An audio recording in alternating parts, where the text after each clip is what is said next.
Over to you, Liverpool, and they've announced a big deal of their own. This is a real statement signing. It was one that we were expecting, of course. He's been having his medical over the past couple of days. As you mentioned, £64 million rising to £85 million. It does represent Liverpool's club record transfer. Now, he did score against Liverpool in both legs of the Champions League in the round of 16 in last season's competition. And I just think the statement is in the speed of which they've done this. We're barely a week into this new transfer window. We were talking about Erling Haaland yesterday, and now, just a day later, we're talking about Liverpool really making their intentions clear ahead of next season. I think everyone was wondering, with Salah turning 30 tomorrow, Firmino already in his 30s, Sadio Mane already in his 30s, how Liverpool were going to eventually replace these three players or evolve that squad, especially that front three. And look what they've done. Diogo Jota's come in.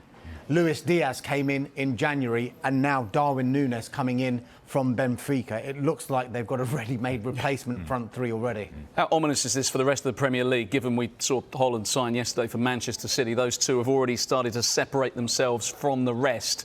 Now Nunez signs. It's not unexpected, but, you know, the fact it's come the day after Haaland, it says these big two are kind of moving away. I think it's very, very ominous for the rest of the league. And I think it's almost reminds me a little bit of when Manchester United were at their pomp. Sir Alex Ferguson would always, in a summer transfer window, just evolve his squad. It was never revolution with regard to Manchester United. Once they got themselves in a position of power and strength and dominating the Premier League, it would always be, we'll let one or two players go and then we'll bring in one or two statement signings as well.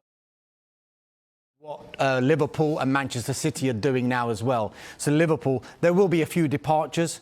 We know that Divock Origi is going. We know that Minamino may go. There's talk of Alex Oxlade-Chamberlain going as well. But those were players who were on the fringes of that Liverpool squad. They've kept the main players in their squad aside of Sadio Mane, and how much of a knock-on effect will this have on that deal? Of course, we know that Sadio Mane is interested in Bayern Munich. They've already had a bid rejected. That one you would expect to accelerate sooner rather than later, with Bayern Munich expected to go in with a higher offer now that Liverpool have got Darwin Nunez in that squad.